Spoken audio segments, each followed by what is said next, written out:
I'm really honored to be here together with some of the pioneers working on this topic.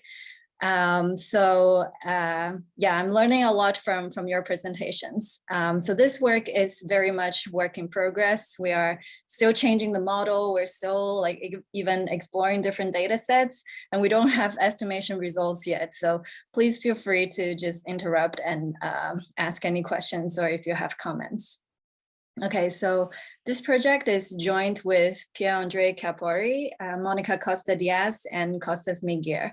My name is Pengpeng. I am now a postdoc at the IFS and will be joining Duke as an assistant professor later this year.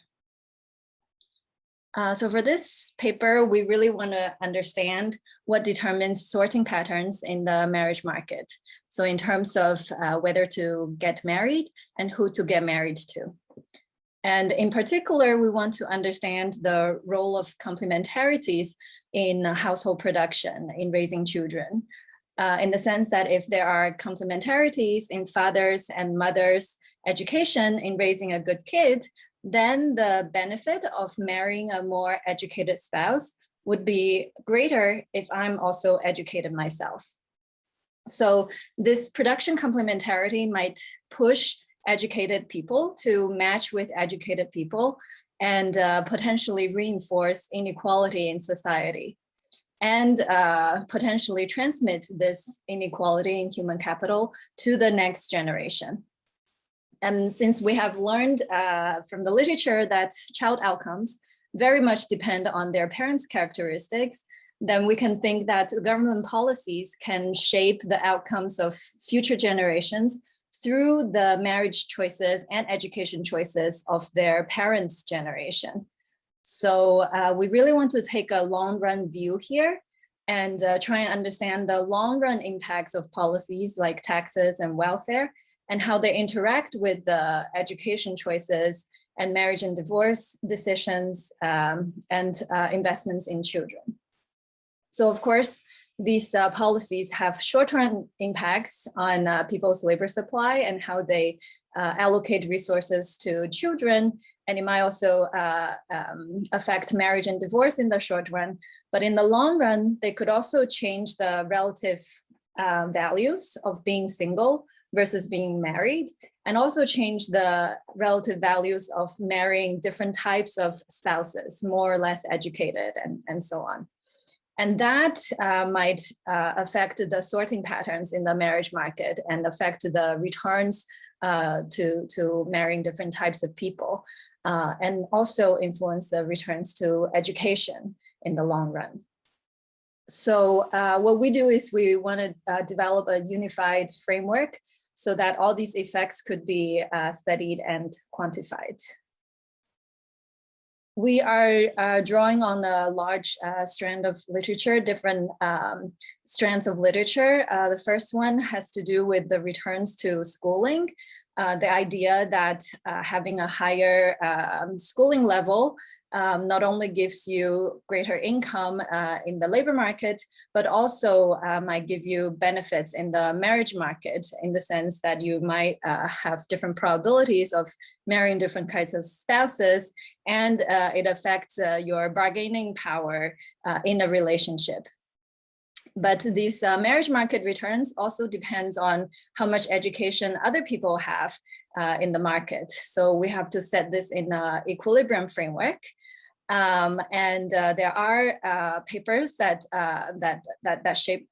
develop these equilibrium, and we are going to draw from Chu and Xiao in particular. But in their paper, they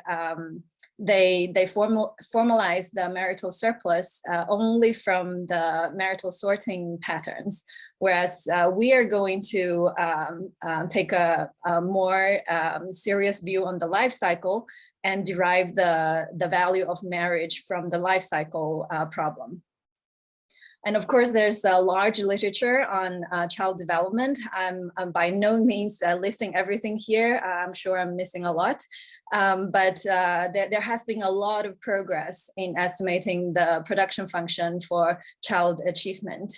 But this is actually the part that we are seeing quite a bit of challenges for our paper in terms of data availability and measurement issues and so on. So we'd love to hear your comments. And because children are involved, we can't really avoid talking about divorce. And there are like all these papers with dynamic household models. We also allow for limited commitment and we allow for divorce. But what we do differently is that after divorce, we are going to allow the couples to continue to cooperate. So that divorce is also fully efficient. Yes, and that's a departure from this literature. So the closest paper to ours is the paper by Chiappori, Costas, Costa Diaz, and Meghir in 2019. That's kind of like a predecessor of this paper. So they also develop a model of education and marriage choices with a life cycle framework. But in their paper, the utility is assumed to be perfectly transferable, which means that the household is going to behave like a single decision unit. And public policies can only influence the allocations to children only through an income effect, meaning that the bargaining power of the, say, the mother will not make a difference, which we know that is not true. Like from Progressa and from other interventions, we do know that whether the money goes to the mother or the father actually does make a difference. So we want to relax this and now move to a imperfectly transferable utility framework in this paper, so that mother's bargaining power in the household does matter in the allocation to children, and welfare policies could affect that through mother's parental weight. And on top of that, in this paper, we also explicitly model the child development function. We're going to try and estimate this production function for child achievement. And we will introduce the problem of divorce. So that's what we're going to do in this paper. So today I'm going to talk about the model and then show you some empirical patterns we see in the data. So now let me just go right into the model. This is a life cycle model of education, marriage, and divorce decisions, and also investment in children in a collective household framework. In a nutshell, we could think of this model having being a three-stage problem. In the first stage, individuals will choose their education level while they anticipate the returns in both marriage market and labor market. And in the end, this will determine their human capital, that is a combination of observed schooling and unobserved ability. So now with this human capital, everyone will enter stage 2, the marriage market, and randomly match on this human capital. And in the marriage market equilibrium, that will determine the bargaining powers of the spouses in each type of couple. And these bargaining powers are called Pareto weights. And you could think of these Pareto weights as prices in this marriage market. For example, given that I am educated myself, what's the price I'm willing to pay for a more or less educated spouse? And in the end, these prices are going to clear the marriage market. Okay, and the marriage equilibrium also will reflect the value of marriage relative to remaining single. And what are the benefits of marriage? It gives you risk sharing to pool the risks of income. And it also gives you a public good that people enjoy. And also you derive utility from love. Okay, so now the marriage market problem is resolved. People will go into the third stage, the life cycle, and both singles and married couples would choose how much to invest in children, how much to work, to consume and save, and married couples also choose whether or not to divorce. So again, just some quick model features before I go into the details. Individuals can either be single all through their life, or they can marry. And once the married couple choose to divorce, they will remain single forever, and there's no remarriage. And in the life cycle stage, they will live for T periods, where in each period you will enjoy leisure and derive utility from consumption goods, private, and a public good, that is children. And we model this production function for child achievement, taking as inputs the sequence of time investments from early childhood until the kid becomes an adult at age 18. That's tau bar here. And in each period, the collective household will make these life cycle choices of savings, consumption, and their time allocations in an efficient way. And what's important is that after divorce, even though there's no more risk sharing and their preference for children might change, the parents will still continue to cooperate.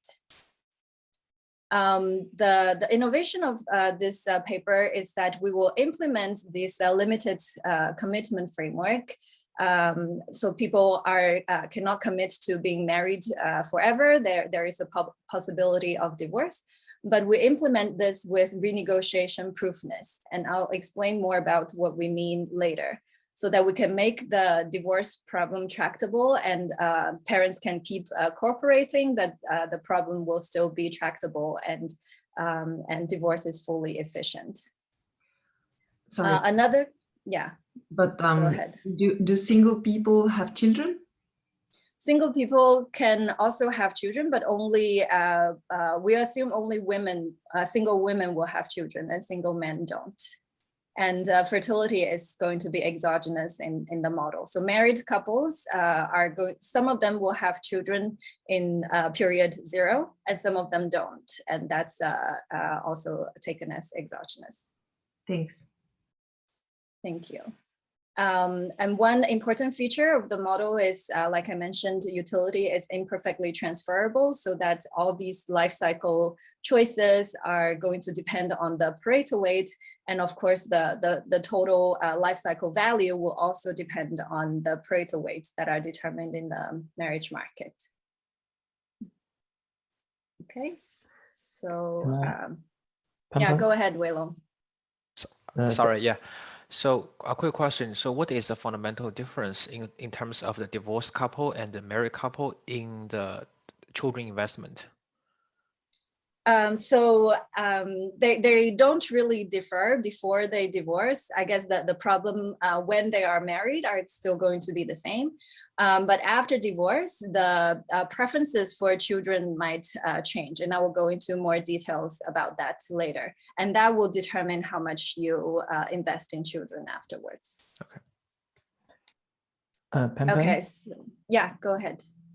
My question is, so the second stage is marriage, and third stage is labor market and all the other decisions. And just wondering, so what if you change the order? For example, if you have labor market performance before the marriage, does it change any analysis? Or? No, you could think of them as simultaneous. I guess this is just for exposition purposes that I'm breaking it down to 1, 2, 3. But yeah, so education is already determined before this. Yeah, so in the marital stage, you will take into account of everything that will happen after getting married. So yeah, like before getting married, it's as if the labor market part doesn't really count, and only the parts after marriage will count. But we're simplifying it as if labor market starts after marriage. Okay. Thank you.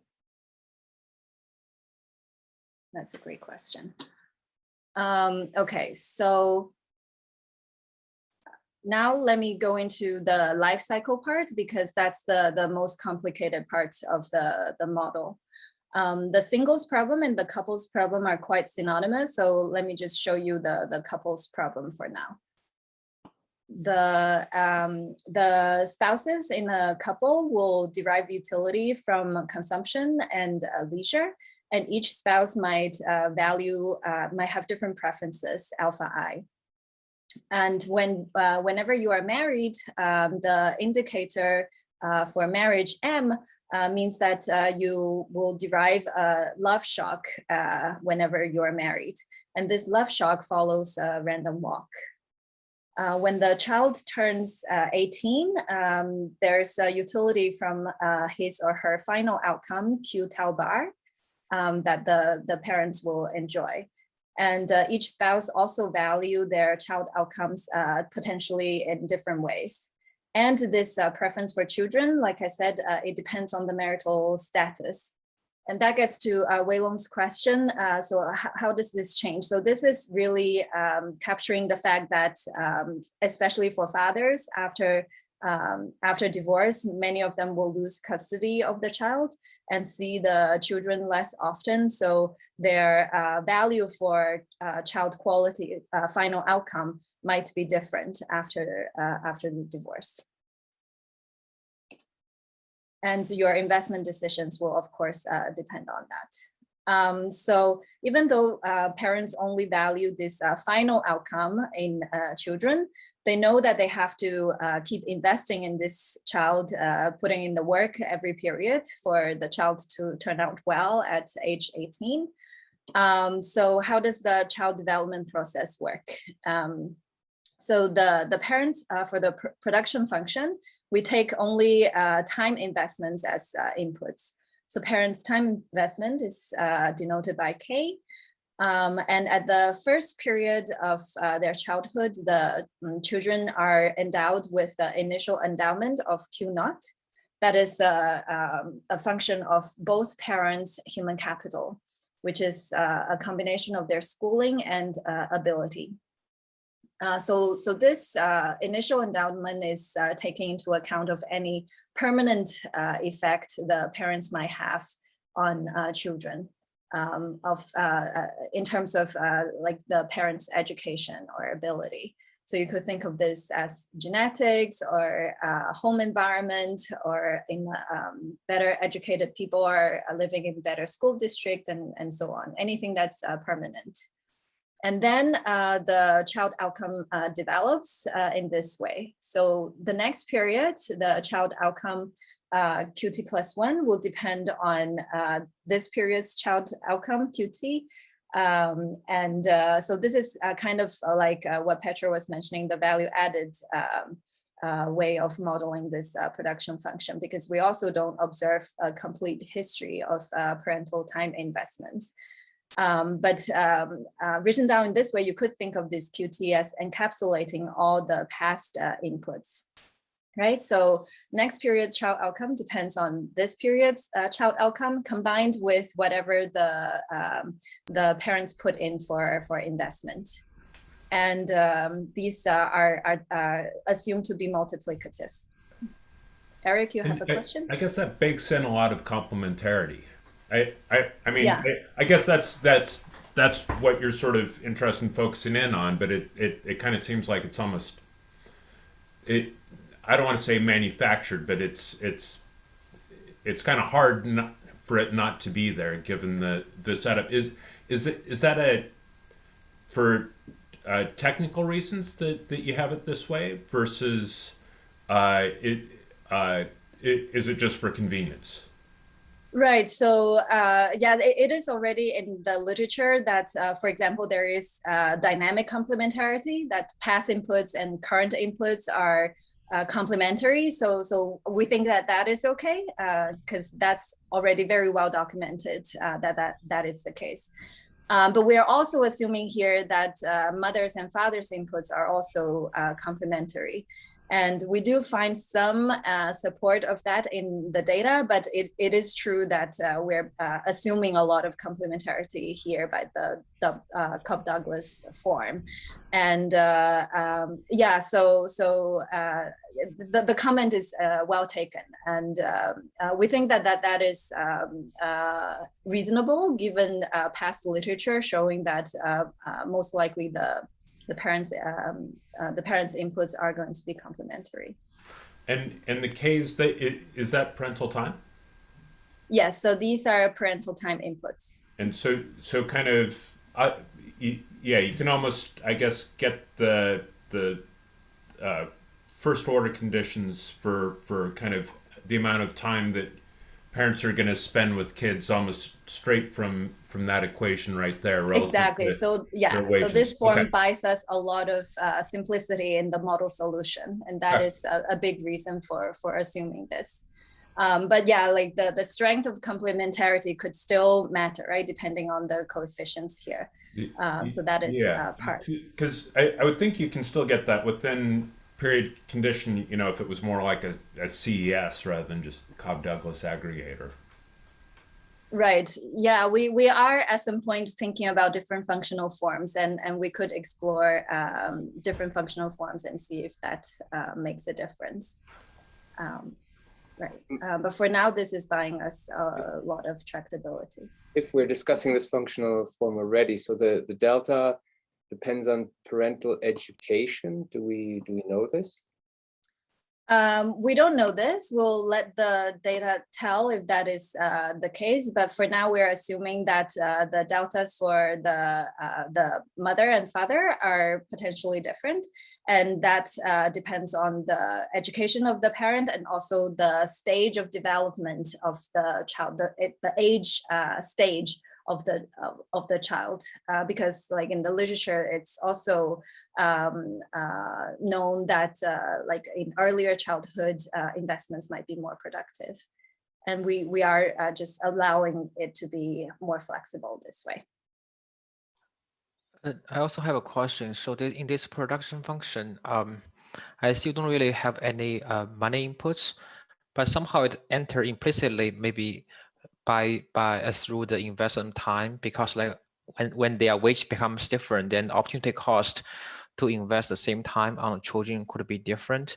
But still, I'm kind of confused. Like, how should I think about the money input, like the direct inputs of the money, especially if we think about the later stage, right? So if you are thinking about a very young child before age 6, maybe time is the most important one. But when you're thinking about a teenager, then maybe the money inputs is also very important in this production function.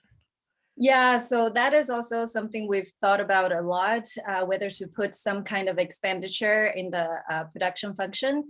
But so the data we're using is from the PSID, the Panel Survey of Income Dynamics, and they don't really have very good expenditure measures. And at some point, we've even thought of, you know, like we've even got the restricted data set that tells us exactly in which school district their residence is. So then we could get at maybe school expenditures on kids.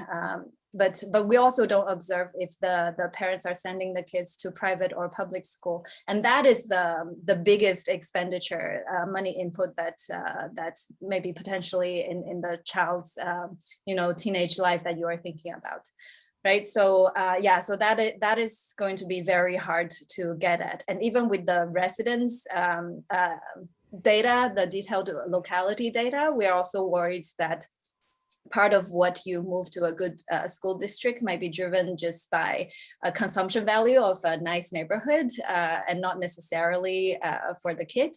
And that's also very hard to disentangle. So yeah, we thought quite a bit about this, and eventually we're deciding to just, you know, having the initial condition capture all of that.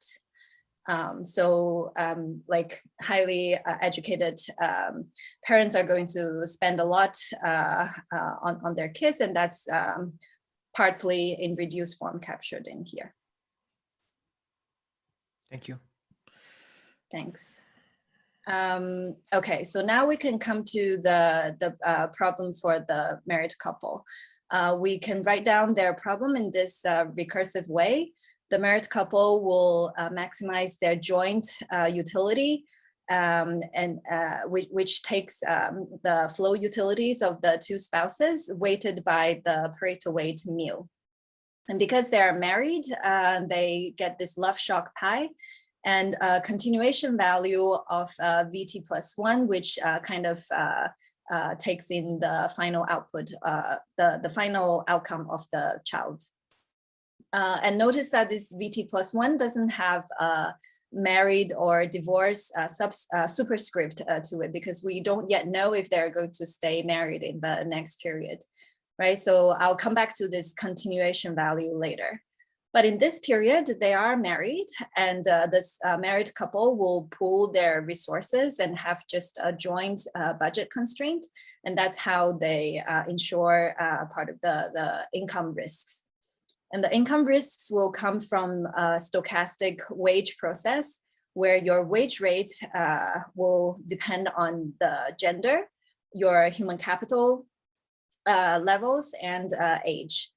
And these wage rates have a persistent productivity shock attached to it. And this productivity shock follows the AR1 process, where the persistence also depends on gender and schooling of the person.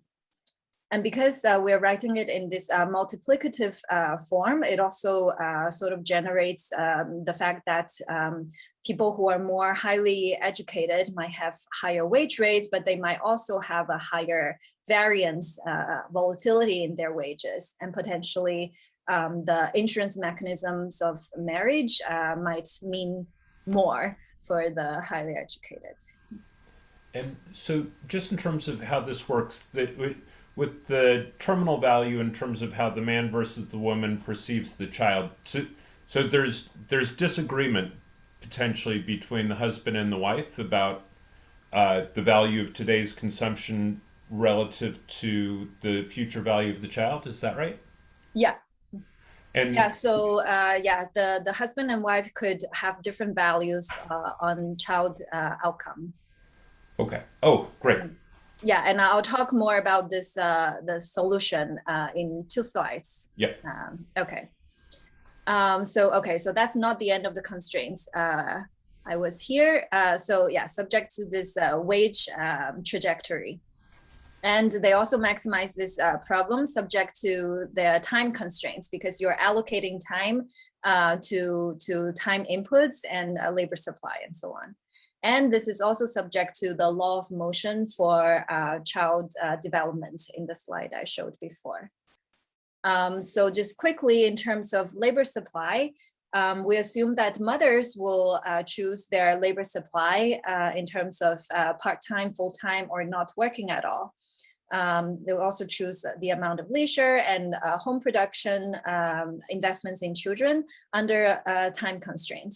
And we assume that fathers always work full-time, so they only choose leisure and time investments.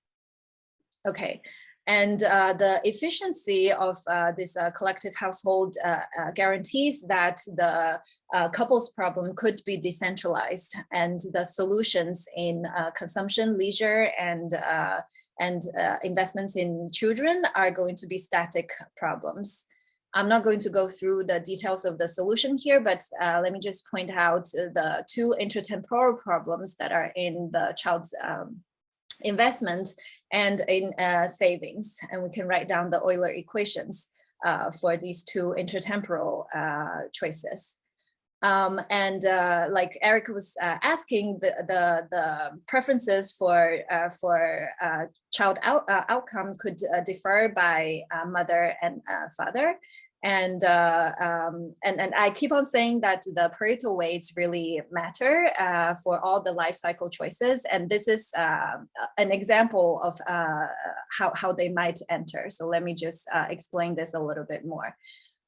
So for example, if we see that mothers have a higher preference for child outcome, which is usually the case, then a higher parental weight on the mother means that the household is going to put more weight on what she values more. And this household is going to choose a higher investment level for the children if the mother's parental weight is higher. So so these investment choices depends on this marginal utility of the entire household gets from an additional unit of investment. But how much they value these child outcome might be different. And then that's when the parental weight really enters here, and that will determine how much this household invests in children. Okay, so now let me come back to this continuation value for the married couple. So you're married in this period, what happens in the next period? There is a possibility of divorce. So this continuation value is the maximum possible value that you can get after choosing the optimal divorce or the optimal marriage choice. If you choose to stay married, then you get back this value in marriage, and everything is like I showed before, 2 slides before. But if you get divorced, then the continuation value is the maximum value after optimally choosing how to split your assets. And you get your divorced value after that. And the problem in divorce is quite synonymous to that in marriage, because we still assume that the couple will continue to cooperate. So they still maximize this joint value in divorce, weighted by the parental weights in divorce. And what's different is that their budget constraints are now separate. So they're no longer sharing risks.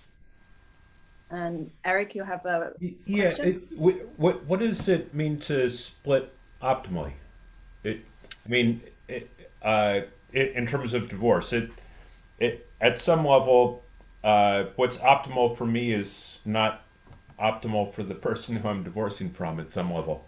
It's still subject to the yes, it's still subject to the parental weight, right? So given that you have this much weight in your say, and I have this much weight in my say, how do we divide our assets, taking into account that we still have children together, and we're still going to keep on raising the child together.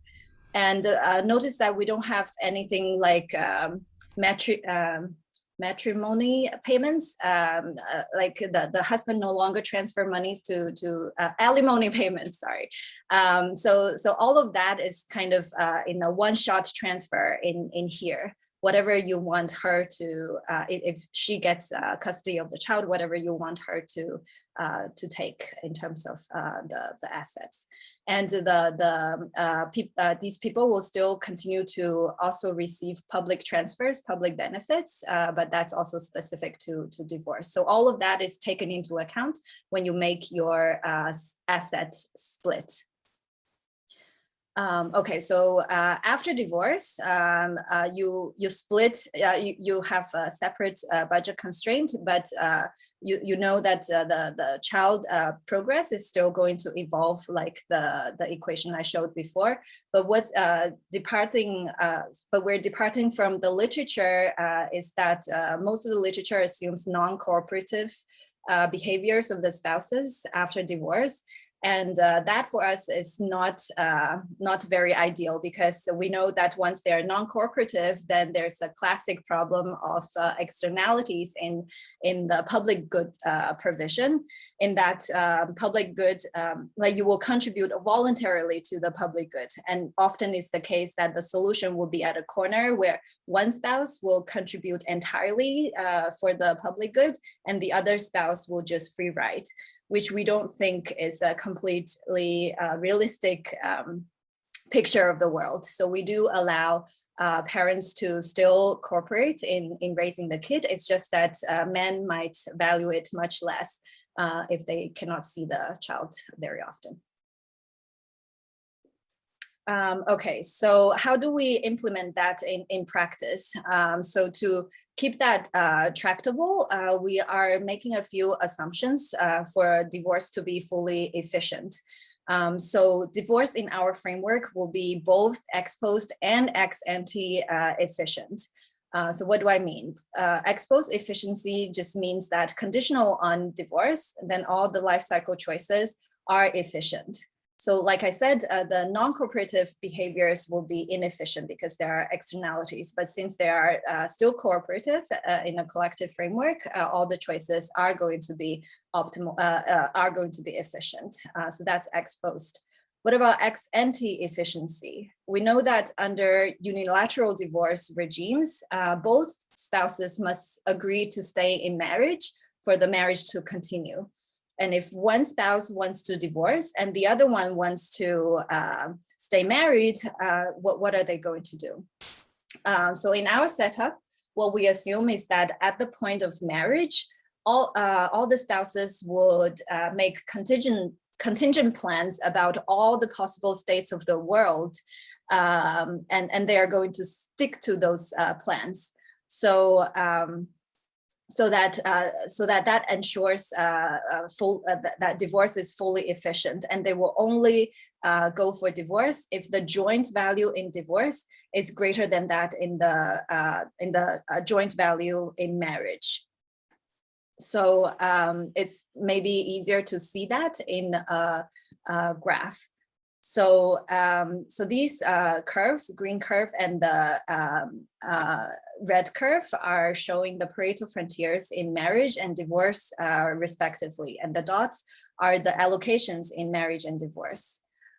So when these Pareto frontiers do not intersect, then the divorce decision is very easy. Like when the marital frontier is outside of that of divorce, then you stay married, and this couple will get divorced. But in the bottom scenario, it's going to be more complicated. So under marriage, in this allocation, the Pareto weight is the tangent at the marital allocation. And under this Pareto weight, in divorce, the allocation for X is bigger than that than in marriage. So person X actually want to divorce, whereas person Y wants to stay married. So what are they going to do in this scenario? What we assume is that at the time of marriage, this couple already agrees that if this scenario ever happens, then they're going to assume that instead of having the divorce allocation here, it will actually be here instead. So the Pareto weight is going to be so flat, and the person X will get so little in divorce that divorce is no longer a very attractive option for X anymore. So in this case, they would just stay in marriage under the same Pareto weight. So this divorce allocation is really not a relevant allocation because it's never realized under this setup. So basically, we're saying that person Y does not need to transfer anything to person X to bribe him or her to stay in marriage. But that doesn't mean that people never get divorced at all, because in this case, sorry, I forgot to mention that in this case, the efficient thing to do is actually to stay married, because the intercept of the tangent line shows the joint value in marriage and divorce respectively. And since this line is lying above that in divorce, that means that this couple should remain married. That is the efficient thing to do.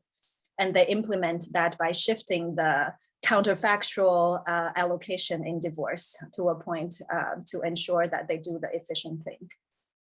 But if the joint value in divorce is higher than that in marriage, like in this case, then the couple will get a divorce and under the same parental weight as in marriage.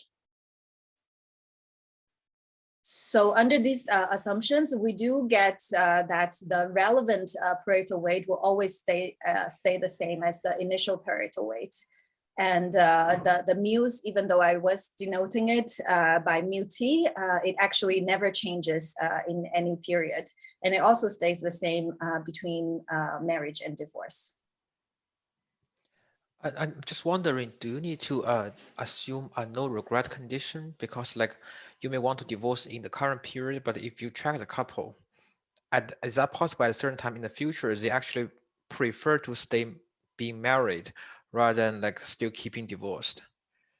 So that will never happen in our framework, right? So they will only divorce. They will only divorce after taking into account of everything that might happen in the future, and taking an expected value of all the shocks that might happen in the future. And still, like divorce at this point gives a higher joint value than in marriage, and that's when they divorce. And, yeah, I understand that's why it's a rationalization at that point, but then in the future things will change, right? So right, you enter into a stage maybe favor for marriage and then not favor for divorce, and then the other possibility disappeared because you move to the next stage. And when you calculate the future value in the forward point, then this value could be different when you compare that your calculation one period ago. Right. So after the shocks are realized after divorce, then of course, like you might not get the actual thing that was under the expected value. Like there's always a distribution of realized values, right? But we cannot make the decisions at each point in time based on realized values. We can only base it on expected values. And after divorce, there's no more shock, marital shock, like the pie doesn't exist anymore. So you won't get another shock to like suddenly want to get married again. And there's no remarriage after that. So the model is, right, Oh, sorry. No, go ahead, finish. So in this sense, that there like it is inbuilt in the model that I guess there's no regret. You're right. So I guess this assumption is one in which it makes a difference whether you switch the order. That, you know, as was claimed before, like whether stop working before and then marriage comes later, because you can imagine the situation in which they become more attractive partners and they work towards increasing their parental weight, and then you see what I'm saying? Right. Yeah. Right. So that's going to matter a lot for this formulation, whether working comes before or after, right? I see. So yeah, so when we assume that when people are matching on the marriage market, it's not only their it's not only their schooling levels, right? It's also an ability measure which captures more or less like your permanent income. So yeah, this ability is going to depend on your like earnings abilities, almost like a fixed effect.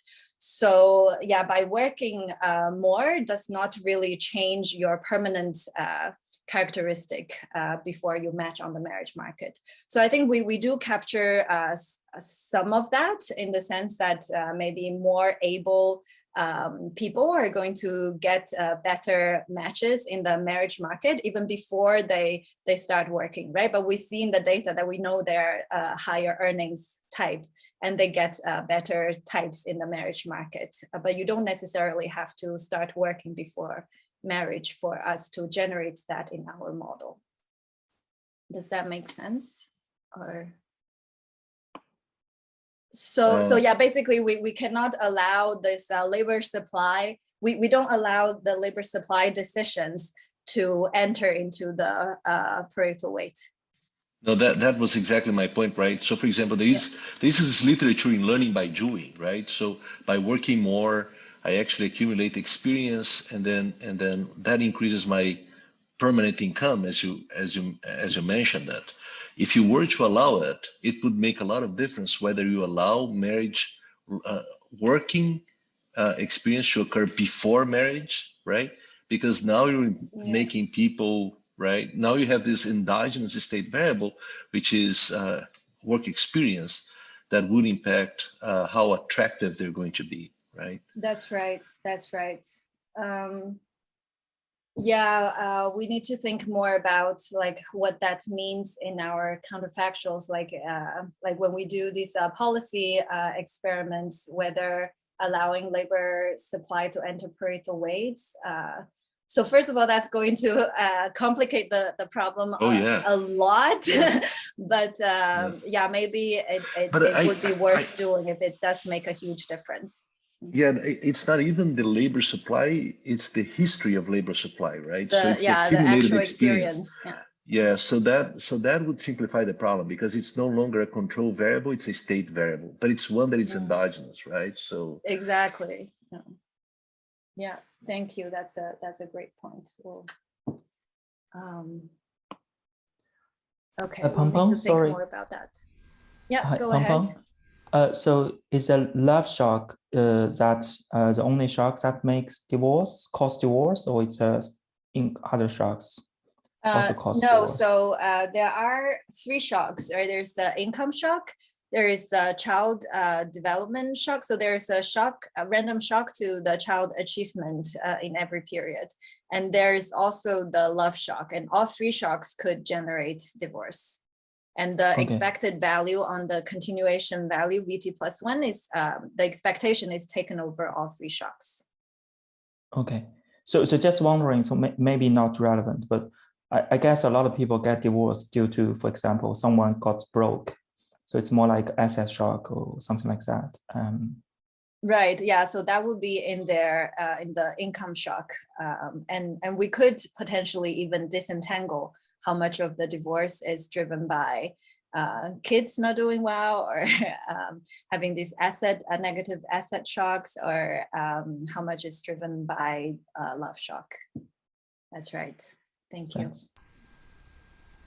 And just one question about keeping the Pareto weights fixed relative to kind of renegotiation, which some other people have been working on. Is the reason that you want to hold the Pareto weight fixed, is it for model solution, or just that you think that there's something nice about optimal behavior? So both, right? So the papers by Voena and so on that have these renegotiation every period, they also find that the little changes in Pareto weight is actually very, very small. And like that is not ex ante efficient, right? So we sort of want to like capture the fact that married couples are entering into a big commitment, and they do make things as efficient as possible. So basically what we are saying is that whenever I get suddenly get a good outside option, I'm not going to use that to threaten you to give me more in marriage in exchange for the fact that you also do the same for me. When you get a good outside option, you are not going to threaten me either. And we do think that that is a pretty realistic depiction of marriage, and that also buys us a good a tractable model solution, especially after divorce, because now the Pareto weight will stay the same in marriage and in divorce, and when people cooperate after divorce, they will use that same Pareto weight, which really simplifies the problem. Okay, so yeah, we do get this constant set of Pareto weights. Okay, so once the life cycle problem is resolved, we can now go back to the marriage stage in stage 2, because now in period 0, we can calculate the expected lifetime utility for each individual. This is going to be the economic value for each person for marrying different kinds of spouses. And all of this will depend on the Pareto weight mu that is determined in the marriage market. So following the paper by Chu and Xiao, people are going to match on this economic value and idiosyncratic love term for different kinds of spouses. And because these betas are going to be extreme value distributed, multinomial logits will help us identify the value of this economic value. And through the lens of the model, we know how this value depend on mu, and that's going to be monotonic. So we can invert that to obtain the Pareto weights in the marriage equilibrium. Sorry, but didn't you have the pi love shock already? So the pi love shock is in the life cycle part. In each period of the life cycle, you get a IID draw of love shock. So this is this love is a preference for different kinds of spouse. Like college people have a preference for college people, and maybe less preference for high school dropouts, that kind of thing. And we so that is here. Yeah, thank you. Okay, so after solving the marriage market, we can go back to stage 1 about education choices. And in this stage, we assume that you already know your preference for different kinds of spouses, and you have calculated the expected lifetime value for marrying different kinds of spouses, and you know that as well. So the education choice is just picking the education level that gives you the maximum possible value out of life, net of your private cost of getting an education. Okay, so just to recap, in the first stage, in the education stage, people, I seem to be running out of time. So let me skip this and just go right into the data to show you some of the patterns we see. So we require a lot from the data. We need time investments and child outcomes, and we also need to observe labor market histories and also marital and divorce status of people. And the data set that we are using is PSID that has information on all of that. In terms of the sorting patterns, we do see that people in the data are positively assortative matching. Most people lie on the diagonal, and very, very few people lie on these extreme corners when college people match with high school dropouts. And a little bit more about the child development survey. So this is a nice data set, but it only has 3 waves. So in 1997, they have kids from 0 to 12 years old, and they follow them 3 times every 5 years. And they stop following them when they turn 18. And this child development survey has a time diary supplement when parents record all the activities they do with the kids. And for child outcomes, we're going to use mainly cognitive outcomes of children, like the Woodcock-Johnson tests and short-term memory tests. Okay, gonna skip this. So the time diary is nice because we see exactly how much time mother and father spend with the kid on a random weekday and a random weekend. We construct 2 measures. One is total time, which includes things like even feeding and dressing the kids, but these are all activities that you are actively doing with a child.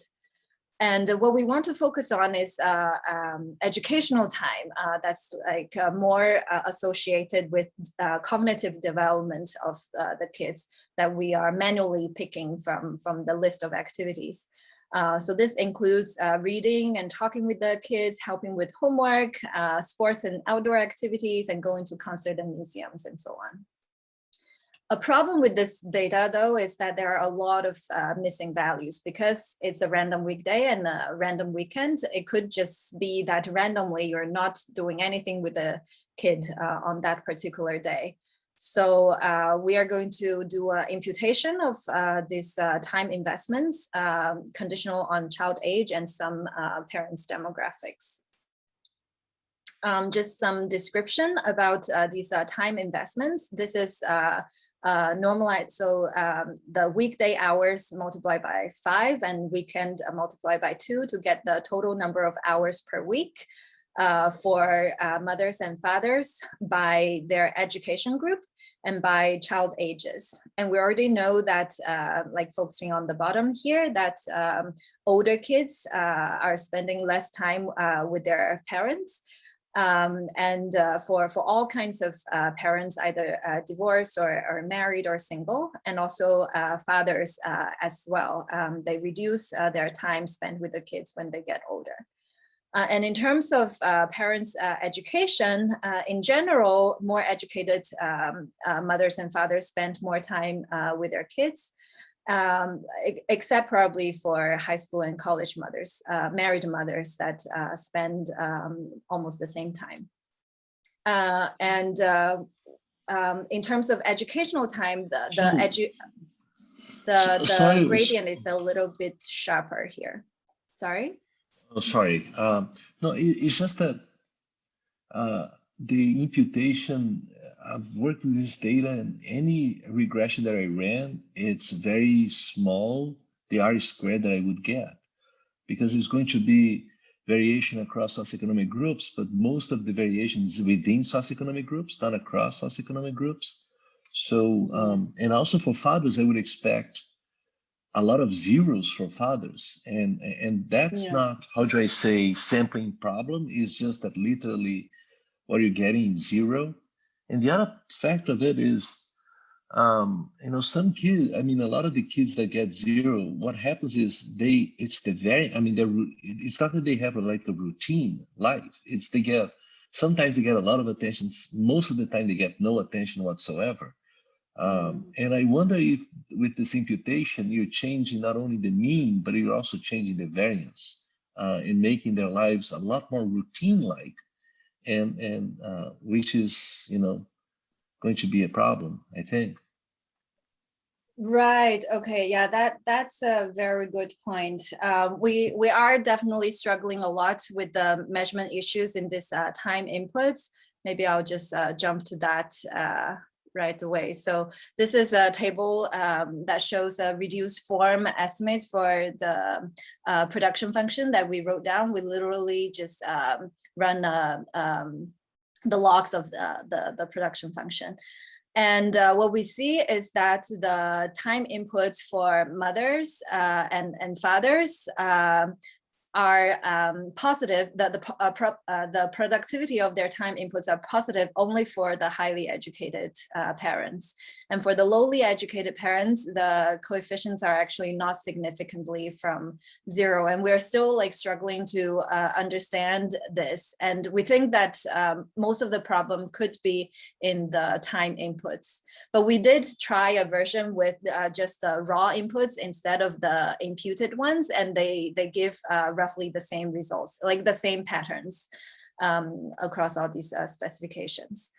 But and you also have correlation between them and also endogeneity, you know? Yeah, so the correlation between the time inputs are very, very high, as you can see in this table, for all kinds of different types of couples. And that kind of suggests that maybe the complementarity assumption in the production function is not too crazy, right? Like when it's complementary, then you do like you allocate time according to what your spouse allocate their times, right? So this is, I think we're okay, and the model is also capturing that, but yeah, like you're right, like some of these I mean, but besides the complementarity interpretation, it's kind of concerning for the regression interpretation, no? Yeah, so both mothers and fathers' time inputs are going to be highly correlated, but it's not like fathers only spend time when mothers spend time, right? There is variations in that, even conditional on mothers' time inputs. So they're not like, but yeah, like in the so you're saying that in the interpretation for this table, part of it could be just picked up by the correlation between the. I mean, if two variables have a correlation of 0.9, then they're not really identified in a linear regression. No? Right. So here it's not like it's not by your type and your husband's education type. So this is like just women and her education and men and their education. Of course, a lot of these people are going to be married together. But yeah, I take your point that they are also very highly correlated, even though they're not like necessarily in the same household.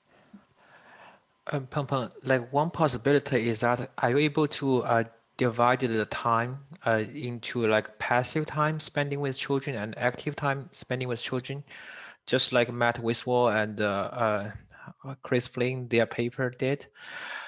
That is one possibility, right? And I think this phenomenon is kind of maybe not well known, but at least last time when I talked with Richard Blundell, he also have the concern that the children's outcome, I mean, the time investment is not so responsive to the children's outcome variation.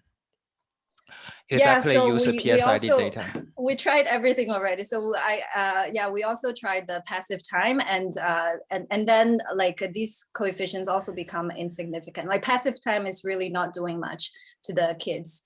So these are not only active time, but also educational time, right? So yeah, actually this table is only about educational time. And we did also a table with total time, which has very similar patterns, but smaller impacts, obviously, because total time is bigger. Like, so in the Dalboka, Flynn, Wiswall paper, they don't match their moments to a regression table like this. And what we are thinking is like a indirect inference kind of strategy to match these coefficients. And then our that will be problematic for our model, because if your productivity is 0, then the model will really predict that these low educated people should not spend any time with children, but that's not what we see in the data. So the model will have a hard time replicating those. I also think that I think that the issue is that time is not a good measure of interaction, right? Because really what matters is the quality of the interaction, exactly, much more than the amount of time, right? It's easy to think, for example, in a situation in which parents spend a lot of time spanking their child. That's not, you see what I'm saying? Like if they're violent. Yeah. It depends on what you're doing, right? With the time. Yeah.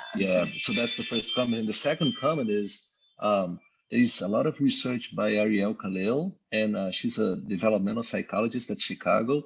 And what she says is that the type of interaction of time that high SES families spend are targeted towards the skills that children are learning, while the low SES kids, they are not targeting the interaction to the type of skills that children are learning, different stages of their life cycle.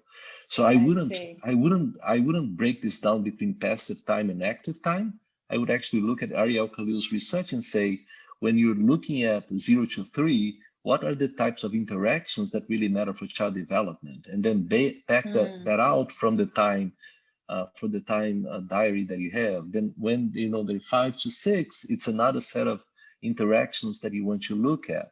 I think that what's going to happen in that, if you do that, is this difference that you see right now is going to become even more pronounced, because where the time differences are exactly in the interactions that are producing these skills that undergo sensitive periods of development in each one of these different stages. Okay, so but even really even there, the measure of time, is really not a good measure of investment at all. I mean, it's just that's exactly what we're thinking right now as well. Like what goes into this time is really unsure. Like highly educated parents might be doing very different things with their time than what lower educated parents are doing, and that might be also driving some of this.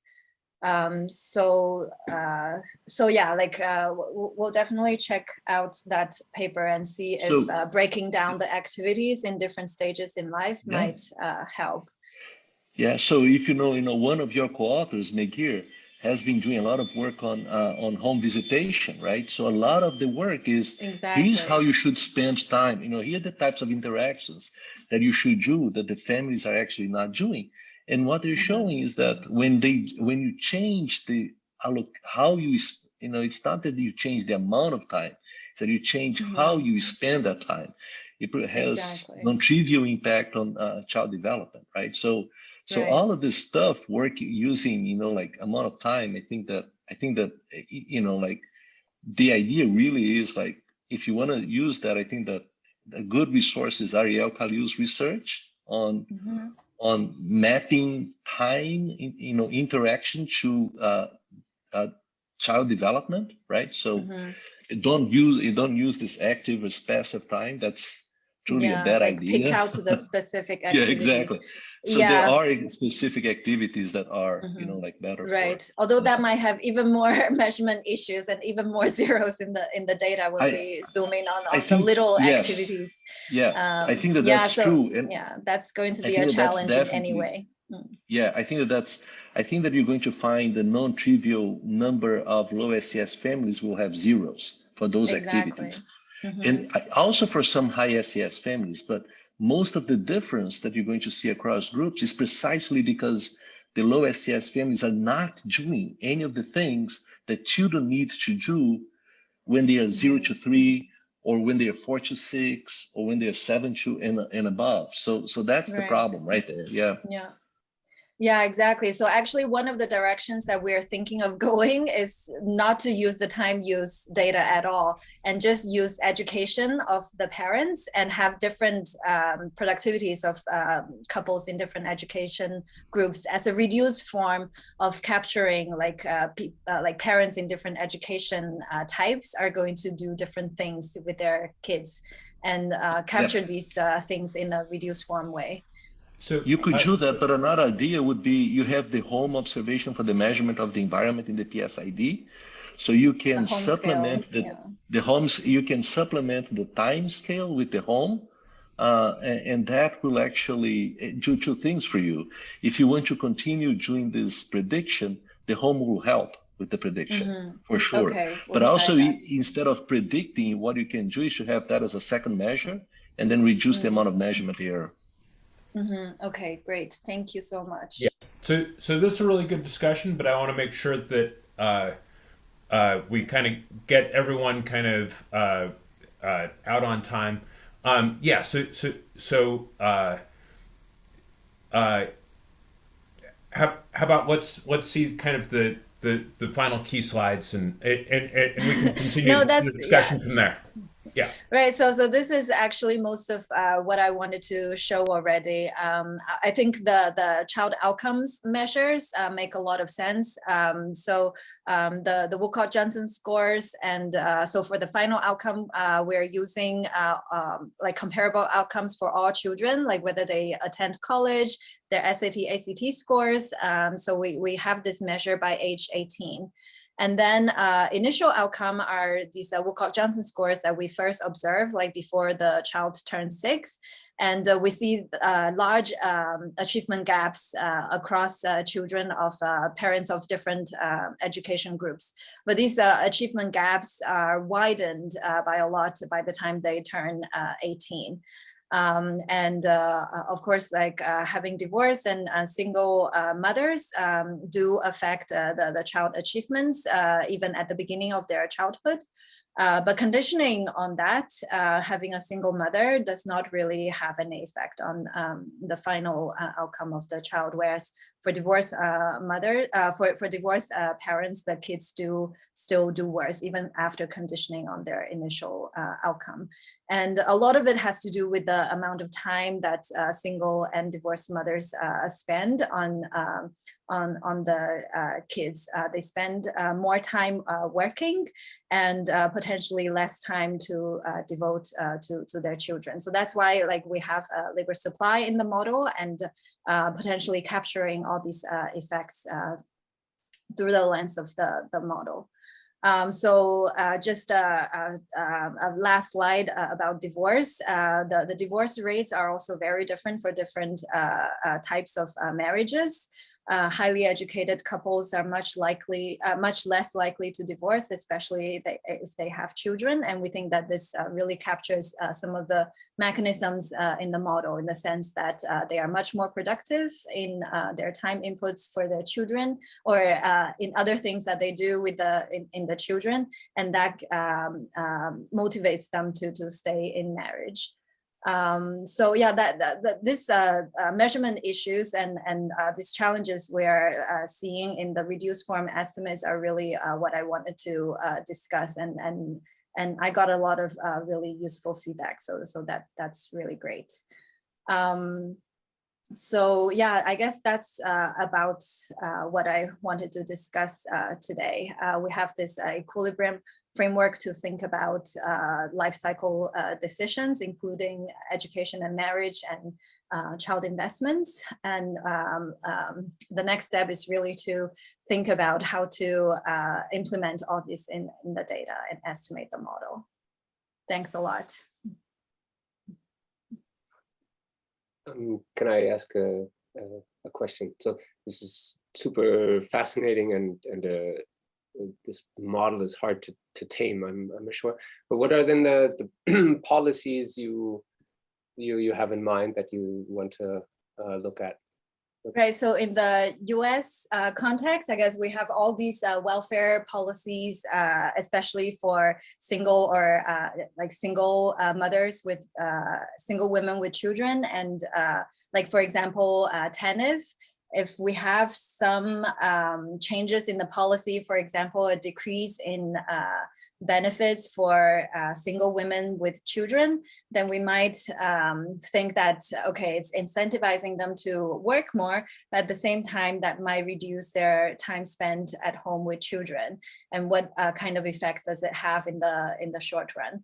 And then also, like having less benefits when you're single might also mean that you are less likely to divorce in a relationship. And then in the long run, it's going to change all these total values in marriage versus staying single.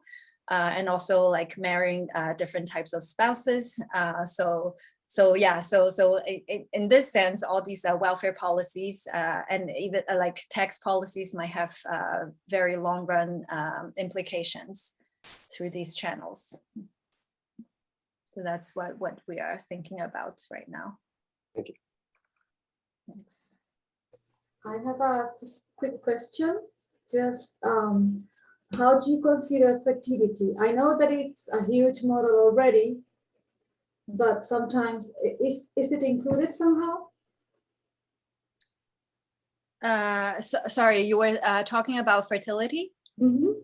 Right, so we are not modeling fertility choice here. We're just going to have, some people have children and some people don't, and that is, sorry, that's taken as exogenous. Okay. Right. Thank you.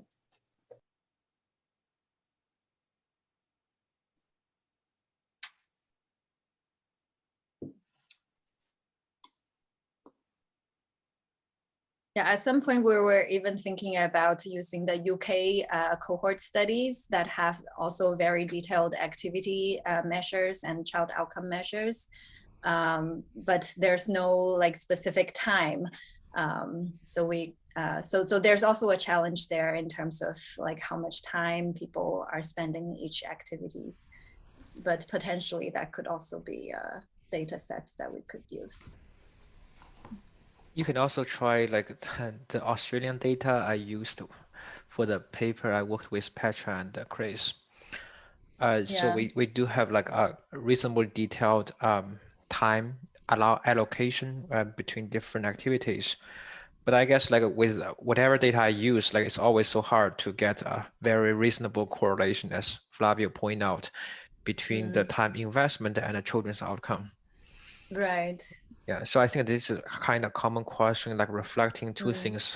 First is time allocation measure is very noisy, and secondly, maybe there's some kind of deeper, we need to have a deeper understanding, like besides the time location, maybe the parenting style or the kind of how the quality of time matters a lot, but which is not well Exactly. documented in most of the survey data. Yeah, yeah. But like on the other hand, I think you can also look at the joint tax policy, like a single tax versus joint tax, rather than and also I'm not sure whether you can do the extensive margin of the labor supply. But if you can do, then you can also consider some kind of EITC policy as well. Yeah. We're considering that. Yeah. So the labor supply for women has both the intensive part-time and full-time, just two choices, Okay. and also extensive parts, like yeah, not and working Andrew is a Chiappori choice has as well. several papers. Like he is quite an expert on this. Right. But if you did want to use the cohort data, at least there are time use surveys, so you can kind of make a little bit of a mapping from. Oh, is it linked? Measures. It's not linked. Okay. So it's there's you have to do a little bit of art to move between to move these between these latent indices and actual hours, but at least there is that. Right. Thanks. Yeah, it's hard to draw these links between the time use and child outcomes. They don't exist in the same data set most of the time. And when they do, like it's challenging to get these reduced form estimates to work either. Another thing that people do is really just look at the aggregates. Like the aggregate fits the story still, right? Like more educated parents spend more time and their kids' outcomes grow faster, their achievement grows faster. So it must be that they are more productive, but we're still like trying to microfound our model as much as we can.